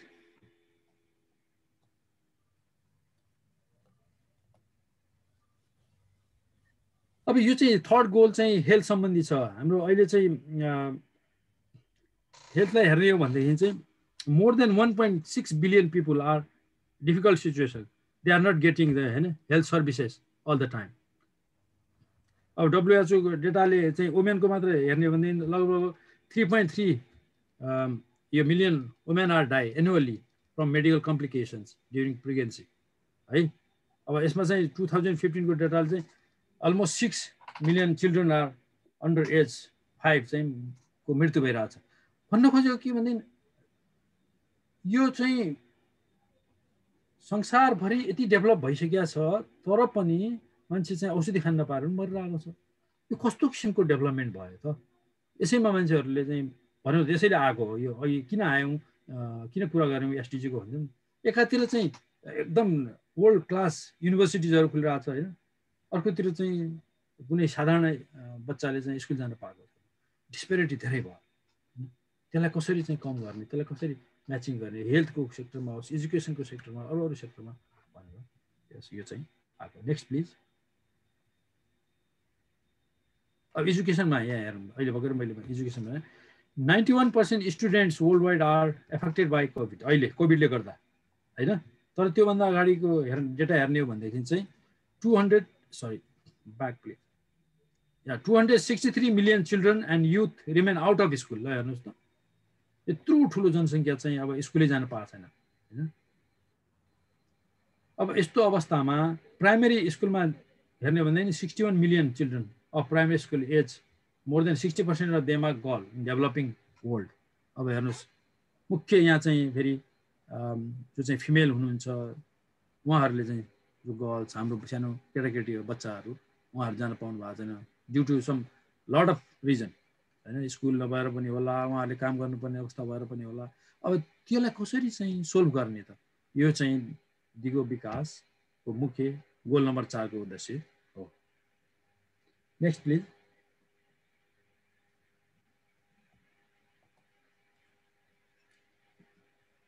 अब यो जेन्डर इक्वालिटी भन्नाले अब एउटा स्टडी भएको थियो जस्तै भनौँ न। अब हामीले घरमा हेर्दाखेरि के हुन्छ, हाम्रो आमा दिदी बहिनी हामी मेल फिमेल होइन सबै एउटा ब्यालेन्स छ घरतिर हेर्ने पनि भनौँ। तर त्यो त्यही बाहिरतिर जाने हो भनेदेखि त्यो लोग्ने मान्छेले काम गर्दा पाउने ज्याला अर्कै छ, स्वास्नी मान्छेले काम गर्दा पाउने ज्याला अर्कै छ। एउटा साधारण एउटा मैले इक्जाम्पल दिएँ। त्यस्तै एउटा सिम्पल अर्को कुरा चाहिँ केमा डिफ्रेन्स छ भनेदेखि अब घरभित्रै पनि काम गर्ने लोडको आधारमा डिफ्रेन्स छ होइन। अब उहाँहरूले ज्यादा काम गर्नुपर्ने तर चाहिँ स्यालेरी कम पाउनुपर्ने अवस्था होइन। जो चाहिँ फिमेल हुनुहुन्छ, जो चाहिँ वुमेन हुनुहुन्छ होइन। अब त्यसमा हेर्ने हो भनेदेखि अझ चाहिँ घरभित्रकै चाहिँ भाइलेन्स कस्तो छ भनेदेखि 5 जना मध्येमा 1 जना चाहिँ गर्ल्सले यो अन्डर यो बिट्विन चाहिँ 15 देखि चाहिँ 50 वर्षभित्रको आइमी मान्छेहरूले फिजिकल्ली अर सेक्सुअली एसल्ट भइरहेको भाइलेन्स होइन। यो हो एकदमै नजिकको मान्छेहरूको यो आफ्नै घर अथवा परिवार अथवा आफ्नै देशभित्रको कुरा हो, यो बाहिर पनि होइन। त्यस्तो सिचुएसन छ। अब त्यो चाहिँ ग्यापलाई कसरी गर्ने, यो चाहिँ मेल र फिमेल भित्रको त्यो ग्याप छ नि, त्यसलाई कसरी चाहिँ हामी सोल्भ गर्न सक्छौँ? आपसमा पहिला त आफूले आफ्नो घरबाटै सुरु गर्नु पऱ्यो, आफैबाट सुरु गर्नु पऱ्यो, त्यहाँबाट सुरु हुने हो। त्यसैले SDG हामी सुरु हाम्रैबाट छ क्या, हाम्रोबाट सुरु गरेर यो विशाल फैलिँदै यो प्लानेट अर्थसम्म जान्छ। त्यस कारणले सुरुवात हामीबाट गर्नुपर्ने। एउटा स्टडीले के देखाइरहेको छ भनेदेखि यहाँ चाहिँ मेकेन्सीको चाहिँ ग्लोबल इन्स्टिट्युट अफ 2015 को यदि हामीले यो 2 सेक्सेसहरू मेल र फिमेल बिचको यो ग्यापलाई हामीले हटाउन सक्ने हो भनेदेखि चाहिँ यसले ल्याउने चाहिँ अलमोस्ट 12 ट्रिलियन US डलरको ग्लोबल डोमेस्टिक प्रोडक्टिभिटी ल्याउँदो रहेछ। ल हेर्नुहोस् 12 ट्रिलियन, त्यसको कल्पना पनि गर्न हामी सक्दैनौँ अहिले होइन 12 ट्रिलियन भनेको। त्यस कारणले गर्दाखेरि यो ठुलो डिस्पेरिटी यो यो चाहिँ हामीले हटाउनको लागि सबैले इन्डिभिजुअली एक आफ्नो काम गर्नुपर्छ। इन्डस्ट्रीहरूले त गर्न पर्यो, हामीले घरमा पनि घरबाटै सुरु गर्नुपर्छ। Next please. यो क्लिन वाटरको पनि ठुलो समस्या छ हैन। अलमोस्ट चाहिँ वर्ल्ड वाइड चाहिँ 3 जना मध्येमा 1 जनाले चाहिँ सेफ ड्रिङ्किङ वाटर खान पाइरहेको छैन अहिले हैन। अहिलेको डेटा हेर्नुहुन्छ भनेदेखि चाहिँ यो वर्ल्ड वाटर काउन्सिलले ल्याएको डेटा हो। 2 बिलियन 2 अरब जनसङ्ख्या चाहिँ वर्ल्ड वाइड चाहिँ यो चाहिँ वाटर स्टेट, वाटरको कुनै न कुनै तरिकाले उहाँहरूलाई ह्याम्पर गरिरहेछ, खान नपाएर हैन, पिउन नपाएर अथवा युज गर्न नपाएर त्यसको। र त्यसै गरिकन 2.3 बिलियन पिपल चाहिँ वर्ल्ड वाइडमा चाहिँ उहाँहरूलाई चाहिँ बेसिक सेनिटेसनको समस्या छ। अब त्यसमध्येमा पनि पर क्यापिटाको हिसाबले हेर्ने भने एसियामा चाहिँ सबैभन्दा लोएस्ट सिचुएसन छ एभाइलेबिलिटी वाटरको। हाम्रै देशमा हामी त वाटर सम्पन्न देश छौँ अनि तैपनि खानेपानीको हाम्रो कति प्रब्लम छ काठमाडौँमा, अनि सेनिटेसनको त्यस्तै ठुलो प्रब्लम छ। Next please. अब एफोर्डेबल ग्रिन इनर्जी छ कि छैन हामीसँग त, यो संसारभरिको प्रब्लम छ। अहिले धेरै जसो देशहरूमा पर्टिकुलरली सिटीहरूमा त एफोर्डेबल अब इनर्जी, क्लिन इनर्जी आउँदैछ, तर हामी कहाँ अझ पनि पर्टिकुलरली नेपालमा त सबै ग्रिन इनर्जी नै हो भनौँ अहिले, किनकि रिन्युएबल इनर्जीमा हाम्रो चाहिँ डेभलप भइरहेको छ सबै इलेक्ट्रिसिटी। तैपनि अरू धेरै देशहरूमा चाहिँ त्यो हुन सकेको छैन, कहीँ कोलबाट हुन्छ, कहीँ डिजलबाट हुन्छ होइन। त्यस कारणले त्यो समस्याहरू अझ छँदैछ। त्यसैले सोलर पावरमा जाने, अरू ग्रिन अल्टरनेटिभ फिल्डमा जाने भन्ने भइरहेको छ। त्यसमा चाहिँ हामीले के कस्तो कन्ट्रिब्युसन गर्न सक्छौँ। नेपालले चाहिँ ठुलो कन्ट्रिब्युसन गर्न सक्छ। रिन्युएबल इनर्जी छ, हाम्रा नदीहरू छन्, त्यसमा इलेक्ट्रिसिटी निकाल्ने हो र त्यसलाई मात्र युज गर्न सक्ने हो हरेक सेक्टरमा भनेदेखि त्यसले चाहिँ हाम्रो देशलाई नै धेरै किसिमले इकोनोमिकल हिसाबले मात्र होइन कि इन्भाइरोमेन्टल हरेक कुराबाट चाहिँ चेन्ज गर्न सकिन्छ। अलमोस्ट चाहिँ अहिलेको डेटाले 2.6 billion people in developing countries do not have access to constant electricity भन्छ है। हाम्रो त्यो ठुलो जनसङ्ख्या चाहिँ इलेक्ट्रिसिटी बिना नै बसिरहेको छ, चाहे दियो बत्ती बालेर बस्नु परेको छ होइन। त्यसले ल्याउने हेल्थ हेजार्डहरू थुप्रो छ। Next please. अब यो चाहिँ डिसेन्ट वर्क इन्भाइरोमेन्ट र इकोनोमिकल ग्रोथ। अब प्रायः जसो हामीहरूले गभर्मेन्टले अब पर्सनल मान्छेले पनि इन्डस्ट्रीले पनि सबैले के चाहिरहेको हुन्छ भने इकोनोमिकल ग्रोथ ज्यादा चाहिरहेको हुन्छ। अरू ग्रोथहरू पनि छ, इकोनोमिक साथसाथै हाम्रो पर्सनल ग्रोथ छ, आफ्नो व्यक्तिको ग्रोथ होइन, इन्भाइरोमेन्टल प्रोटेक्सन छ, सोसियल इन्टिग्रिटी छ, सोसियल इन्टरेक्सन भनौँ। यो सबै 3टा पाटोहरू सोसियल, इन्भाइरोमेन्टल र इकोनोमिक पाटोहरूले ब्यालेन्स भएर गयो भने त्यसले चाहिँ सस्टेनेबल लिन्छ। अदरवाइज चाहिँ के हुन्छ, अघि हामीले हेऱ्यौँ नि सहरहरू त बनिरहेछन् ठुल्ठुला, तर समस्या धेरै अरू इन्भाइरोमेन्टल समस्याहरू छ, सोसियल समस्याहरू छ आउँछ। त्यस कारणले यसले के यो 8 नम्बर गोलले के भन्छ भने डिसेन्ट वर्क इन्भाइरोमेन्ट हुनुपर्छ, जहाँ चाहिँ त्यस इकोनोमिक ग्रोथ चाहिँ सजिलैसँग गर्न सकियोस् हुन्छ। त्यसमा चाहिँ डेटाले के देखाउँछ भने almost 172 million people worldwide were without work. अहिले वर्क पनि छैन होइन। यो चाहिँ 2018 को अहिलेको हिसाबले हेर्ने भने त अब त्यो डेफिनेटली 5-10% बढिरहेको होला। हजुर सर, को दे चोत्तो क्युके इरेताइतो मुइमास यहाँ चाहिँ थोरै हामी ब्रेक गर्छौँ, किनभने अघि भन्दा धेरै व्यक्तिहरू आज पहिलोचोटि पनि जोइन गर्नुभएको छ। जस्तो कि आज हुनुहुन्छ अनि सञ्जय राईजी, अनि त्यसपछि हाम्रो केयुको प्रोफेसरजी आउनुहुन्छ, अमूल्य रत्न तुलाधर प्रोफेसरजी। अनि त्यसपछि आइफोन 91 यो हजुर एकचोटि बोल्न सक्नुहुन्छ? Introduction iPhone.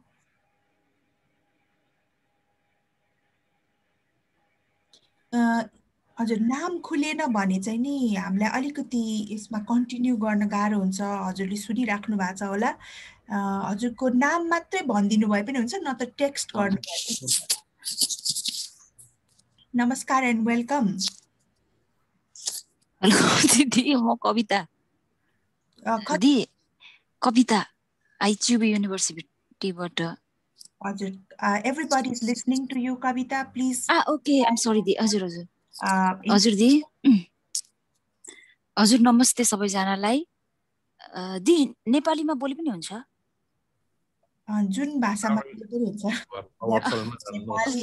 होइन, जापानिजमा त पर्दैन नि? We travel also with Daisy's godmother.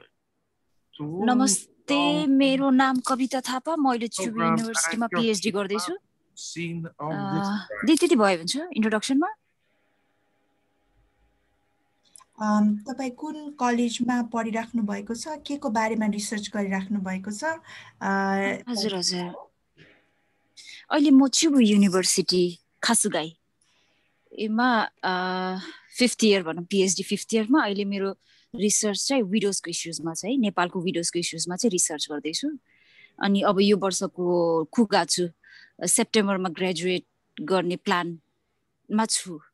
हजुर, हस्, थ्याङ्क यू। सञ्जयजी, हजुरको पनि छोटो परिचय पाउन? You can speak in English, है सञ्जयजी?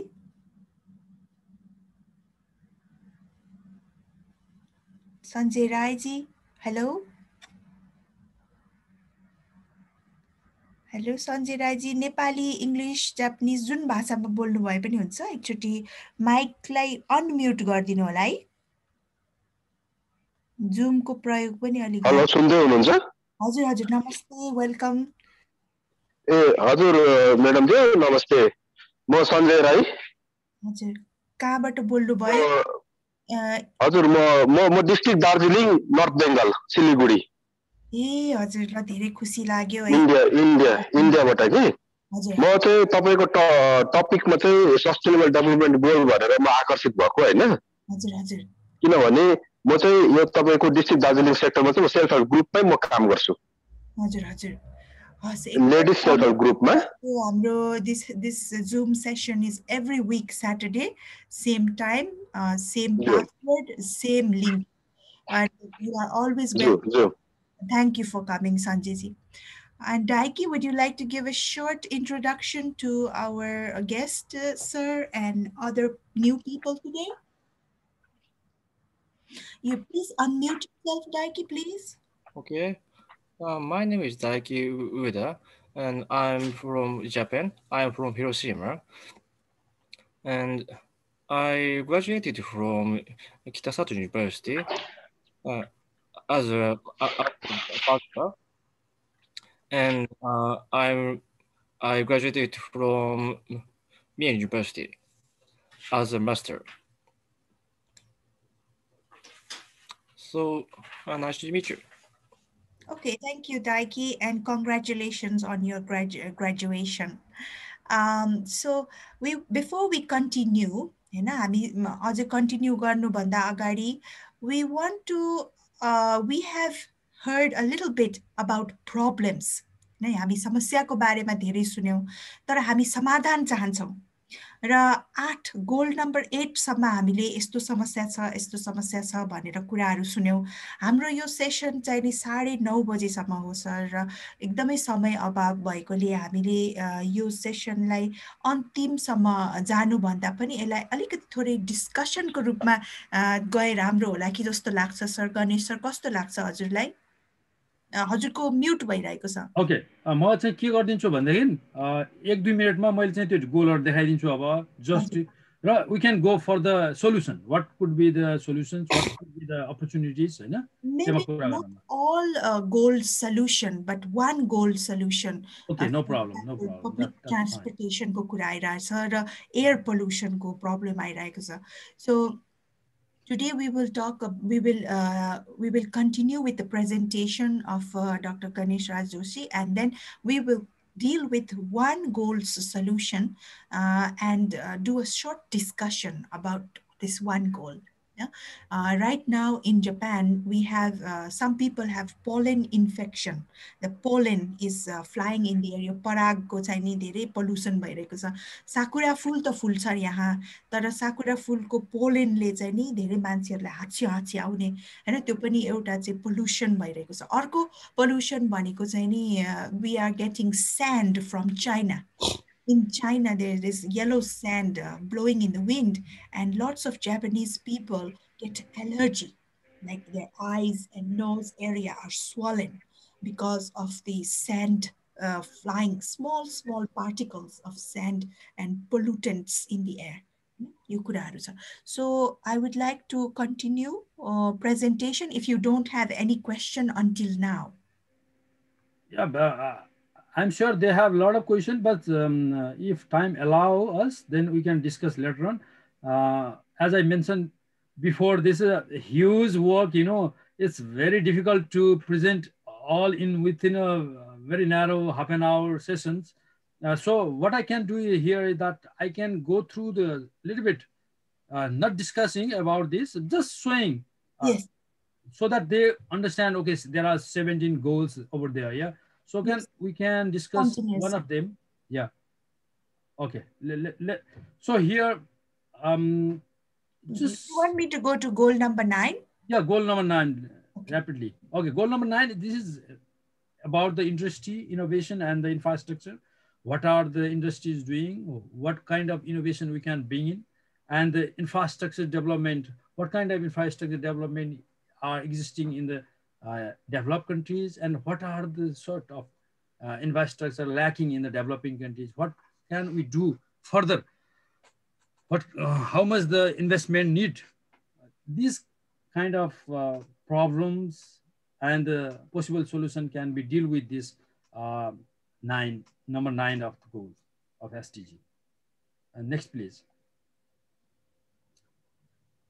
Yeah, we already discussed a little bit about this. Reduce the inequality. Inequality means not only the male and female. Inequality means all the aspect, in the social aspect, personal aspect, country to country aspect, local and state aspect, all the kind of inequality we can discuss. The best example is here. One we can see world richest have 10%. Those 10% have 40% of global income. Can you imagine how disparity is? And rest of the poorest 10%, they have only 2 to 7% of global wealth. So it is a one major problem. Please go for the next slide. This is the Sustainable Development Goal 11, which deal with how we can make the cities and human settlement safe, smart, inclusive, resilient, and sustainable. And the major issue is here, by 2050, the urban population will be exceeding, almost as we discussed before, there are the 80% of global GDP will be concentrated in the cities, and that's 90% of expansion, urban expansion will be happening in the developing country. So how we can accommodate those population, those increased population in these cities, that is a major challenge. Of course, we can discuss later on about what could be the solutions here. Next, please. And by the 2060, this global material use, because we are all the developing countries and developed countries are using different kind of materials. Of course, natural resources are there, because natural resources are finite, and we are using like infinite resources like nowadays. So how we can use the available resources in the very sustainable manner. This is deal by the goal number 12. Next, please. And this is the goal, climate action. What kind of action is needed to limit the global warming? Particularly all the Paris Agreement is call for the 1.5 degree below of the global net CO2 emissions. That should be a drop, by 2030. And now countries are working on that line. Some countries already placed about they are going for the green energy and the green economy by 2050. This is the good news for us. Of course, there are a lot of other challenges there. So in that case, if the climate action could trigger at least we can save the 26 trillion in economic benefit by 2030. This is the very also a lot of resources are there, and we have a lot of opportunity how we can tackle with particularly with the developing countries, how we can tackle with the climate change. Okay, next please. This is regarding the life below the water. This is ocean. Actually, we all life are connected with the water, and this the huge water is in ocean. So, but unfortunately, that ocean water is going to be polluted, and how we can save that sea water? This is a very big challenge. Of course, there are a lot of ways to deal with this biodiversity, coastal marine system that we can discuss later on. And next, please. And this is the life about the land. It is about the plant life, animal life, which is existing in the earth land system. So this is around 1.6 billion people depend on this forest for their livelihood. So this is a huge resources over there. But at the same time, many developing countries are facing a lot of problems with this depletion of the natural resources, particularly the forest area is shrinking. So there are a lot of challenges, as well as, of course, opportunities are there. And then what could be the opportunities? What are the solutions? We'll discuss later on. And next, please. This is the peace, justice, and strong institution.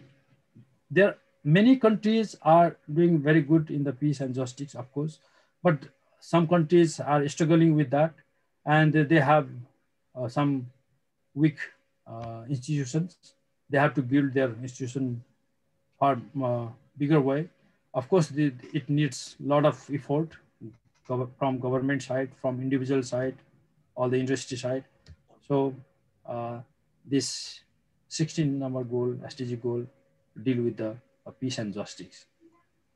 And this is the last one. All this is actually not a goal. This is actually the framework, how we can get all the other goals, 16 goals. This is the way, partnership for the goal, all the goals. This SDG can only achieve if we can have a good connection, good coordination efforts, and if we can work together as a whole, as a society, individual, all the industry, all the institutions, government, all the way, possible way, from the state level to the local level, so that it is a partnership for the SDG is very important. And I'm sure we will discuss about that, and let's discuss how we can get a better partnership with the industry, with the individual level, or with the village, or the city level, and the state level as well. So this is all about my presentation, and the last presentation deal about the finally what are the solutions. There are some solutions over there.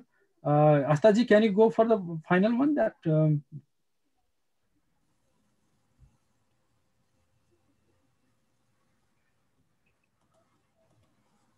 the next one. Yeah, this is the implementation of SDG, what they require. Actually, innovative policies are the major things to get this SDG, and better law and enforcement is always plays the very important role to get this SDG. And comprehensive planning, it also include the local planning, national planning, as well as the disaster planning, urban planning, land use planning, transport planning, a lot of planning there. So this another is how we can use the natural resources with the industry, and how our infrastructure can work. For example, whether we can make a resilient and sustainable infrastructure for the and services or not. That is also the very big issue nowadays. So it can be helpful for the getting the sustainable development on time. And institutional capacity building, data banking, funding and financing resources, transparency, good governance. These are the fundamental things to achieve the SDGs. And very important part is the citizen participation in the planning and development process. All the citizens should be included in the planning and policy level, so that we will all have a voice, and all have an idea could be used in the all level. and build our cities more safe, smart, resilient, livable, and sustainable way. And the human resource management is very important also. Capacity building is also equally important. We have to build our personal capacity to the state capacity as well. And finally, coordination, collaboration, networking among the government, industry, private sector, NGO, academy, and all the people to people level. All these are the major solutions how we can achieve the SDG by 2030. And that is the final one. Thank you so much. Thank you so much, Ganesh sir, for your presentation. Until now, we know what are SAG goals and what are the problems in each goal. You know? So now we want to discuss what is the solution and what is your contribution to the solution. Okay, हामी चाहिँ नि एउटा pandemic कोभिडको समस्याले ग्रस्त छौँ अहिले, र त्यसमा पनि हामी चाहिँ नि बस, हवाईजहाज, प्लेन, हैन, ट्रेन, यानी विभिन्न किसिमको ट्रान्सपोर्टेसन चलाएर हामी आफ्नो काम ठाउँमा चाहिँ पुगिरहेका छौँ अहिले, हैन। सो गणेश सर, अहिले चाहिँ नि जापानमा एउटा ट्रेन चढिरहेको छ, हैन, हामीहरू ट्रेन चढिरहेको छ। ट्रेनमा त कुनै पनि किसिमको सोशल डिस्टेन्स छैन, हजुर, हैन। In Japan we have to take a train to go to school, go to work, but it is also COVID pandemic. But in the train, you cannot limit the number of people in one compartment. You cannot ask the person next to you to sit away from you. You can't put distance from another person in a crowded train. All you can do is wear a mask and pray you don't get COVID, right? So what are some solutions the Japanese society is coming up with? Okay. Do you know, Daiki? What are we doing? Kavita, do you know? Some people have been conducting self-lockdown. Self-lockdown, okay. So let me tell you, there are 3 companies, main companies in Japan, train को बारेमा बोल्दैछौँ है हामी। ट्रेनको कम्पनीहरू के छ? First, Kintetsu, second, Meitetsu, and third, JR, Japan Railways. Okay, 3 companies. These are the 3 companies we usually take in Japan. So all these 3 companies, they announce, they are saying, don't take the train in the rush hour. Rush hour भनेको के हो त? बिहानको 8, I mean 7 बजे हैन, 6 देखि 9 बजेसम्म. 6 to 9 rush hour. In the evening, from maybe 4:30 to 9 rush hour.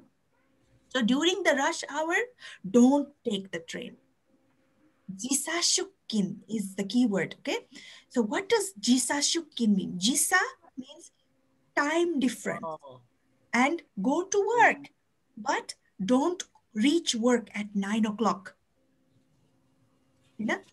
Go there, go to work, but you can reach there at 12 o'clock. All the people don't go to work at the same time. Yeah? To reduce the congestion. You know? If you can work at home, please work from home. आफ्नो कम्प्युटरबाट काम गर्नुस्, अनलाइनबाट काम गर्नुस्, सबै मान्छे एकै टाइममा बस यानी पब्लिक ट्रान्सपोर्ट साझा यातायात नचढ्नुस् भन्ने जापानले भनेको छ। Second solution that I want to say to everybody, maybe you can correct me, is the train company is announcing the window of the train, the ventilation of the train is open. So even our bus in Nepal, we have only bus. We have tempo, we have bus. Other people, they have private car. Some people have motorbike, scooter. But some people only have bus. So what can we do in Nepal? Open the windows, ventilation, keep seat. If there is a 2-person seat, please don't sit next to that person. In Japan, movie halls are also like that. Live concert is also happening. We are trying to have a normal life, but we know it is not normal. So we are trying to say new normal, which is very, confusing. What do you understand by new normal? Okay, I think we should not try to go back to the normal world. Okay, we should go make a new normal. अब कोभिडको पहिलाको दुनियाँ छैन, हामी त्यो पहिला जस्तो भए राम्रो भनेर हामी सोच्न सक्छौँ, तर पहिलाको हाम्रो लाइफस्टाइलले नै कोभिडलाई जन्मायो, कोभिड जस्तो चाहिँ भाइरसलाई जन्मायो भने हामीले पहिला फेरि अहिले त हामी लकडाउनमा छ, अहिले हामी खुसी साथ बाँच्न सकिरहेका छैनौँ भने पहिलाको जस्तै लाइफ कन्टिन्यू गर्ने हो भने त समस्या झन् चर्किने नै भयो. So what can each person do to change that?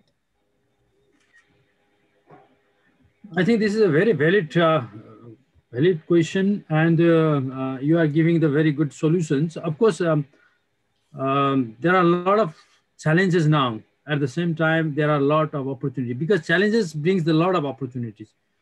As you mentioned, now is the era for the knowledge era. Before it was an industrial era, you see. Before that, it was an agriculture era. So the era is changing, simultaneously, and now is the era of knowledge. Knowledge can be produced, fortunately, where you can stay, even that is a school, or that is, your home or the office. It doesn't need to travel. This is the very best time for that. Otherwise, you see, if we are in the industrial era, still, this is, of course, industrial era is there, but now is changing situation is there. So we are in the transition. Now we can make a lot of things in our home with the computers, with our knowledge. Yes. At the same time, of course, happening in Nagoya city, we want to give reference to Nepali people. Okay, so here in Nagoya, there is one more thing I want to introduce. That is rent the bicycle. Okay, so I'm going to share this screen. Have you seen this in Nagoya, Ganesh sir? Have you seen this in Nagoya? Yeah, of course, I have seen, and actually I have been working on this with the government of Aichi and the Nagoya city. Yes, look at this. It is called Bike Share. Docomo is a phone company. Okay, Docomo is a phone company, and Nomura is selling shares. Okay, finance company, but they have bicycle, and you can rent the bicycle from one station to another station, leave it there for hyaku yen, which is 100 yen. Okay, you get a phone. In the phone, you put password and the lock opens. You take the bicycle, go to another station and leave it there, lock it up. Okay? So I think in Nepal, we don't have this kind of rent bicycle in the city yet, but we have already started cycle lane in Nepal. So प्रगति हुँदै नभएको त हैन नेपालमा, तर हुँदैछ, तर अझै पनि हामीले विदेशबाट अथवा विदेशी समाधानहरूबाट डिट्टो कपी गर्ने होइन कि हाम्रो समाजलाई मिल्ने किसिमले त्यसलाई ढालेर मात्र कपी गर्नुपर्छ जस्तो मलाई लाग्छ. र यो एउटा चाहिँ मलाई एकदम राम्रो लागेको यो रेन्ट द बाइसिकल भन्ने हो. यो कोभिडको बेलामा एक्लै ट्रान्सपोर्ट गर्न सक्छौँ. अर्को एउटा चाहिँ नि गणेश सरले हजुरले सुन्नु भएको छ कि छैन, एउटा चाहिँ इभी electric Baikal, that in Toyota City, they have EV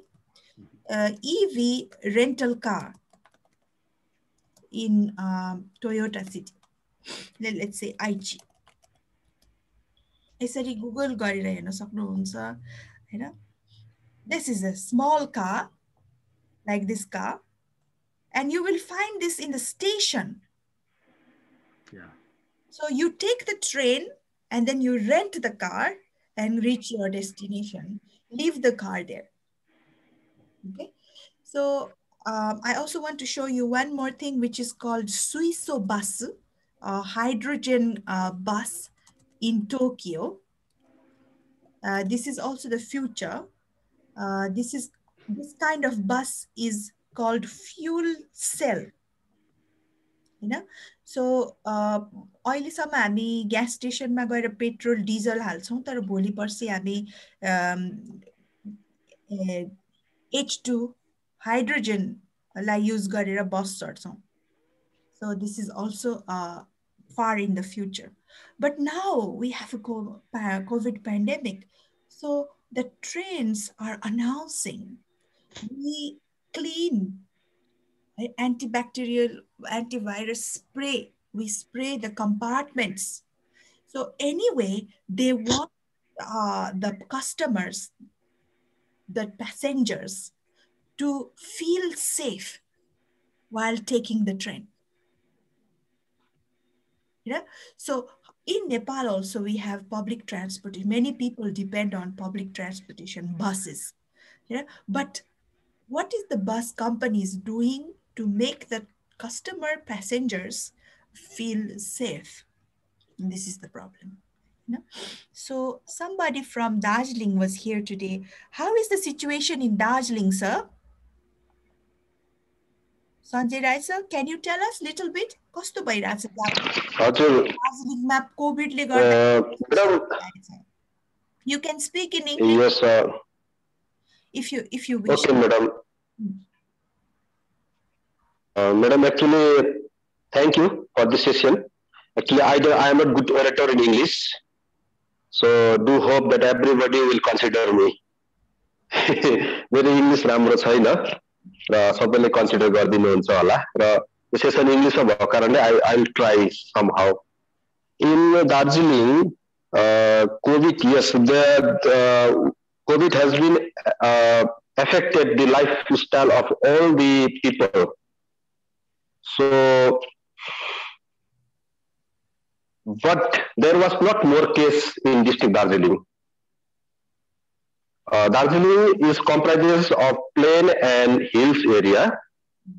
So in hills area, there were like almost, I think, 50 cases only in Darjeeling, in hills area, only 50.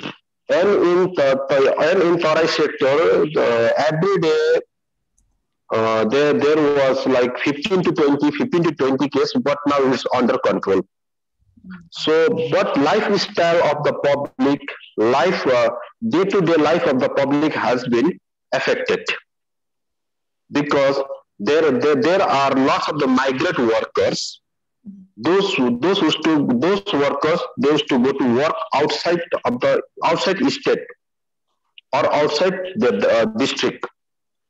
Darjeeling is under the West Bengal, so there are lots of semi-skilled workers as well as unskilled workers, including male and female. So they all an uneducated, unemployed youth community. They used to go to work outside other states like developed states like Bangalore, Delhi, Mumbai. So their employment has been affected very badly. It means, and yes. Do they take the train, the migrant workers? Yes, by train and by flight and by bus. And train and while traveling in the train in India, everybody can imagine due to overpopulation, there is a it is a worse traveling experience. It means no proper sanitization, Yeah, they do sanitization, but due to population rush in the train, as you said, like in Japan also, I would not like to quote as Japan, but other underdeveloped countries. So same situation is in India. So that's why currently within this week, 1 or 2 weeks, COVID has been again a rise. COVID case is day by day. I think it's increasing. Okay. Yes, madam. So we have to be very careful because we don't want the fourth wave, isn't it? Fourth wave is coming. And if people Yes. today, you know, I was in Gifu, Gifu prefecture in the afternoon, and at 3:30, the Japan law is after 8 p.m. there is no restaurant should stay open. कुनै पनि restaurant चाहिँ 8 बजेसम्म भन्दा पछि चाहिँ open गर्न पाउँदैन. So के भन्छ स्यालेरी म्यानहरू जो चाहिँ फर्केर उनीहरूको मिटिङ नै रेस्टुरेन्टमा हुन्छ, बारमा हुन्छ उनीहरूको मिटिङ हैन. त्यस्तो मिटिङ चाहिँ नि अहिले 3:30 बजेदेखि सुरु भएको छ. So today the restaurant, the bar was full of salarymen at 3:30 p.m. Okay. Because they are going to close down by 7 o'clock, they have to shut the store. So Okay. what is happening to people during the pandemic is they are losing the of time. They have to do things irregular time. Okay. They have to get used to make a difference in time. So when you work, I don't work. When I work, you don't work, kind of management. Also, okay. Happening to the classroom. Kavita, what is happening in your classroom? Can you tell us about the hybrid style of classroom? Maybe Kavita is listening. Kavita, can you hear me? Yes, I can hear you now. Yes, can you tell us a little bit about hybrid style of classroom? के हो यो hybrid style classroom भनेको? I don't have any knowledge about hybrid. You will first time सुनेको word भयो. Okay, very good. I'm sorry. We are learning something new. Daiki, can you yes, tell that is us, good. From April, Shigatsukara, from April, चौथो महिनाबाट hybrid class सुरु हुँदैछ जापानमा. के हो यो hybrid? What is hybrid class? Daiki, do you know what is hybrid class? Some students attend at school, and other students have online.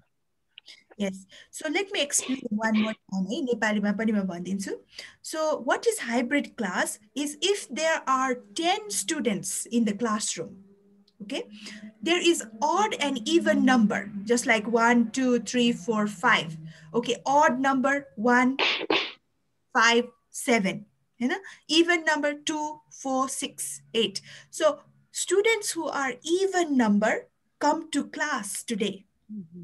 Odd numbers stay at home and watch Zoom, okay, to take the class.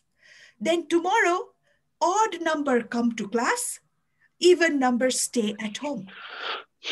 What happened to the teacher? Teacherले के गर्छ त भन्दाखेरि teacher त चाहिँ दिनदिनै class जानु पर्यो, तर क्लासमा उसको 10 जना विद्यार्थी हुँदैन, 5 जना विद्यार्थी हुन्छ जसको नम्बर चाहिँ नि इभन अड छ, जस्तो 1 2 3 4 5 छ भने 1 3 5 7 यसरी चाहिँ अड नम्बर चाहिँ घरमा बस्यो, इभन नम्बर चाहिँ क्लासमा आयो.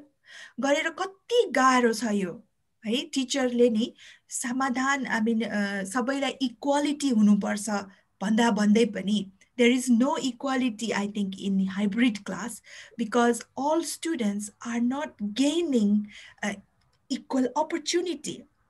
Some students are in class, some students are at home. So this is the challenge for teachers as well as students. 2020 was the year when everybody was learning online. 2021, half the class is in class. Every day the classroom has to be cleaned. The table, the chair, the board has to be sanitized. Okay? So students, they have to be near the university. They have to live near the university. And all students are paying same fee. School fee is not going down because it is online class, right? What happened to graduation? It is March, graduation time. But how was your graduation, Daiki? Well,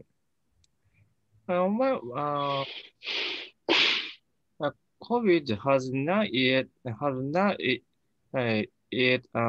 started when I graduated from university. So there is no graduation ceremony. People don't come to एउटा हलमा आएर जसरी चाहिँ टिचरहरूले चाहिँ नि graduation certificate दिन्थ्यो. You don't have that. The graduation certificate come by mail. Right? Nobody is giving you congratulations. So the world is changing. What is absolutely important, but what is not changing? That's only for देखावटी, हैन? यस्तो चीजहरु चाहिँ cut off. Yeah, only those things that are absolutely necessary, we are continuing. So I think in this new normal is we have to think again and again, right? Is there waste? Is it wasteful? Is it really necessary for me to go to office today? Is it going to be fruitful, productive? If I can do that job at home, from my computer, from my phone, you know, let's do it at home. I think this will be the situation. Okay, now it is 10 o'clock. We are like really going past time. But today, look at my background. I have some beautiful butterflies. Okay, Oh. we're going from serious topic to little bit relaxing topic. है आज मैले यो बटरफ्लाईहरु किन राखेको छु त हैन बटरफ्लाईलाई जापानिजमा Cho Cho भनिन्छ है चोचो भनेको बटरफ्लाई अनि नेपालीमा in Nepali chocho is putali. Putali? Putali, yes, putali. Okay, so these are beautiful butterflies. They have short lives, isn't it? But can you imagine? It is a small caterpillar. It is a small, ugly caterpillar. Nobody likes caterpillar. And caterpillar only can crawl, only crawling. How can a caterpillar dream? I can fly. Yes, so we are also in the stage of caterpillar. Now we are in a larva stage. Oh, we have to dream of impossible things. Caterpillar cannot dream of flying, but look, when it is butterfly, it can fly the sky, right? So we must not lose hope.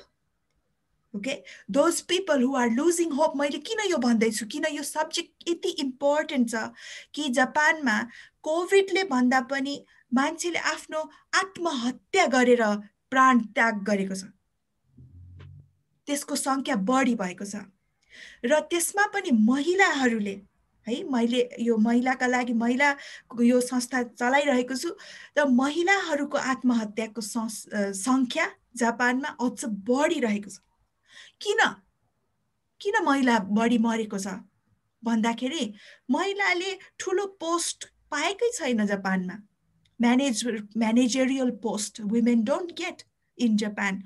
Usually it is a part-time job or low-level job that women are working, and this is the job positions that gets cut off first in times of economic loss. So most women who have lost their jobs are losing hope because who knows, like Kavita is doing her research on single women, widow women. The women are breadwinner of the family. They have to go and earn enough money for their families, for their children. And if the pandemic is causing bad economy, and the bad economy cuts off women first, then it is time for women to speak up and not die not take their own lives, take the lives of the children. So I want to really, really focus on Japanese society right now, where women's position, women's status is, worse than Nepal. I say that it is worse than Nepal. At least in Nepal, if there are women who are suffering, there is NGO help. There is help from international societies, INGOs. There is research about developing countries. But Japan is developed country. And in the shadow of developed country, the women are taking their own lives. Okay, so I think Japan, on one side is developed country, only bright side is being shown in the media. But the dark side of Japanese society, the people need to address that and accept it and make changes accordingly. And that's why I'm giving example of a beautiful butterfly. Okay, so other than that, I want to go further and say, I want to finish with this note that in many countries, beautiful butterflies are in great demand, and especially in airport. Can you imagine? म airport को कुरा गर्दैछु है. Which airport? Let's see. Look at this airport. Okay, which country is this? Can you imagine? Oh. Oh, it's an advertise. Just a minute. Here. This is butterfly garden at Singapore Changi Airport. Okay? At the airport, people have lots of time. Hey, मान्छेहरु एयरपोर्टमा आफ्नो flight कुरेर बस्छन्.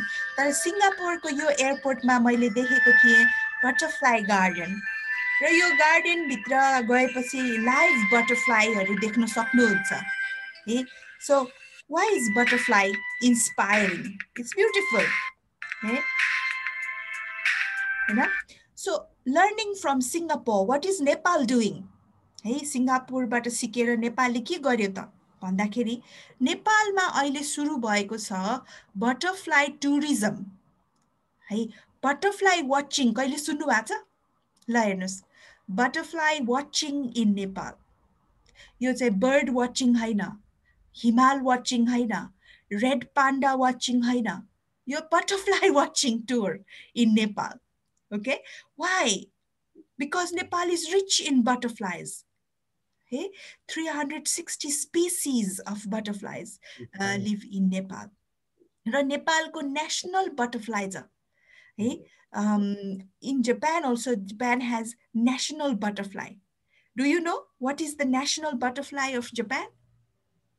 National butterfly. I don't know the name or name or English name. Look at that box. It is called Omurasaki. Omurasaki? Yes. Okay. This is the Japanese national butterfly. Okay. I've never heard. I've heard of national flower, national animal, but what is national butterfly? Well, Nepal has national butterfly. Anybody knows? I don't know. Okay. So it is called Papilio. Okay. Papilio Krishna. Okay. Papilio Krishna. This is Nepali national butterfly. आज हामी केही सिकेर जाउँ है. जाँदा जाँदै सुत्दाखेरि सपनामा पनि के हो यो बटरफ्लाई, नेपाली नेशनल बटरफ्लाई के हो भनेर हेर्दाखेरि म यहाँ हजुरलाई म देखाइदिन्छु. नेपाल Papilio Krishna भनेर यसरी टाइप गर्नुभयो भने you will see that this butterfly is proposed. Proposed भएको छ यो बटरफ्लाई हो. हेर्नुस्, यो विकिपीडियामा पनि आउँछ. नेपालमा यो एउटा यसलाई स्ट्याम्प पनि बनिसक्यो नेपालमा र यसलाई चाहिँ नि नेपालको राष्ट्रिय बटरफ्लाई भनिन्छ. र भविष्यमा यदि टुरिस्टहरूले नेपालमा पुतली हेर्न आउने क्रम बढ्यो भने चाहिँ नि साच्चीकै नेपालको नेचर, नेपालको पोल्युसन हैन, यो सबै कुरामा पनि ध्यान जान सक्छ. किनभने बटरफ्लाइज दे आर के भन्छ उसले चाहिँ नि हैन, यो बटरफ्लाईले के गर्छ त भन्दाखेरि यो कतिको वातावरणमा पोल्युसन आएको छ हैन बटरफ्लाई त माइग्रेटरी हुन्छ they are also migratory creatures so they are indicator species भन्छ क्या यसलाई चाहिँ indicator how many species are regarded indicator species of climate change कुनै कुनै ठाउँमा भ्यागुतोलाई पनि मानिन्छ है कि भ्यागुताहरू पाउन पाएन भने त्यसले इकोसिस्टमलाई नै एउटा चाहिँ चेन्ज गर्छ हैन इफेक्ट गर्छ भन्ने हो त पुतली पनि एउटा इन्डिकेटर स्पिसिसको रूपमा मानिन्छ Okay, I'm like talking, going on and on, but today our special guest is Dr. Ganesh Joshi, and we talked about generally introduction of SDG goals, and then we talked about his specialty field, which is public transportation and air pollution. And then finally we did a small discussion about how COVID is affecting our day-to-day transportation. And then finally, I talked about the butterflies and how women in pandemic need to be hopeful and not give up hope. Okay. So any final comments from, welcome from the... Hello, hello. Prashna. Hello. Hajur. Hello, madam. Hajur, Sanjay ji. Hello. Yes. Question. Only one question. Hajur. Question राखौं? Hajur. Dr. साहब सुन्दै हुनुहुन्छ होला Dr. Joshi sir है? Sir यो sustainable development गोलमा चाहिँ लेडिजहरुको चाहिँ self help group चाहिँ पर्छ कि पर्दैन सर? जुन हाम्रो अहिले बंगलादेश इन्डिया नेपालमा जुन बंगलादेश इन्डिया नेपालमा सेल्फ हेल्प ग्रुप चल्दैछ नि SDG के ग्रुप सेल्फ हेल्प ग्रुप हजुर सेल्फ हेल्प ग्रुप यो UN को गोलमा पर्छ कि पर्दैन सर किनकि म SDG को अन्डरमा काम गर्छु त्यही भएर सर हैन यो सेल्फ हेल्प ग्रुप भन्ने छ नि यो SDG मा पर्छ कि पर्दैन भन्ने कुरा कस्तो भयो भने SDG मा अहिले SDG भनेको चाहिँ गोल हो हेर्नुस् हैन हाम्रो उद्देश्य अब उद्देश्य कुनै उद्देश्य प्राप्त गर्नका लागि जे कार्य गरिन्छ त्यो त्यही भित्र पर्छ अब त्यसैले मैले भने नि यो प्लानेट यो हाम्रो आफ्नो लाइफ यो सबै पर्छ अब त्यो त्यस भित्रका चाहिँ इन्टिग्रेसन गर्नलाई भनौं न अब तपाईले सानो सानो काम जो तपाईले आफ्नो गाउँको लागि आफ्नो ठाउँको लागि त्यसको विकासको लागि गर्नुहुन्छ त्यो पनि त्यो SDG भित्र पर्छ तर त्यसलाई रिकग्नाइज गर्ने कि नगर्ने जस्तै फर एक्जाम्पल हाम्रो स्कुलबाट के काम भयो सानो काम भाइ बहिनीहरुले गरे प्लान्टेसन गरे त्यसले चाहिँ इन्भाइरोन्मेन्टलाई त प्रोटेक्सन गर्यो नि हैन त्यसले चाहिँ क्लाइमेटलाई पनि त्यसले चाहिँ हेल्प गर्यो नि तर त्यसलाई चाहिँ अब रिकग्नाइज गर्ने बेलामा चाहिँ बच्चाहरुले के भनिदिनु पर्यो भने एउटा हामीले SDG लाई फोकस गरेर हामीले क्लाइमेट SDG लाई एड्रेस गर्ने गरिकन हामीले कन्ट्रिब्युसन गर्ने हो भने त्यसले रिकग्निसन पायो त्यसलाई चाहिँ कम्तिमा हामी मान्छेहरुले थाहा पाए नभए पनि प्रत्येक काम त गरेकै हुन्छ त्यो SDG लाई चाहिँ टेवा पुर्याएकै हुन्छ त्यो एलाइन भएकै छ तर त्यो नभने भने मान्छेले थाहा पाउँदैन भन्ने मात्र कुरा डेफिनेटली त्यो एज अ हैन कन्सेप्टको रूपमा चाहिँ डेफिनेटली अल द वर्क हामीले जो चाहिँ प्लानेटको लागि जो चाहिँ मान्छेको लागि जो चाहिँ इन्भाइरोन्मेन्टको लागि हेल्प गर्छ कन्ट्रिब्युसन गर्छ त्यो काम सबै चाहिँ यस भित्र SDG भित्र आउँछ त्यसैले डेफिनेटली धन्यवाद सेल्फ लेभल त्यो ग्रुपमा जो वुमेनहरुले काम गरिरहनु भएको छ उहाँले डेफिनेटली चाहिँ एकअर्कालाई हेल्प गरिरहनु भएको होला इकोनोमिक एस्पेक्टमा गरिराख्नु होला सोशल इन्टिग्रेसनको एस्पेक्टमा गरिरहनु होला त्यसैले त्यो डेफिनेटली त्यो रिकग्नाइज छ त्यो त्यसले हेल्प गरेर आएको छ एलाइनमेन्ट छ त्यो SDG भित्र थ्यांक यू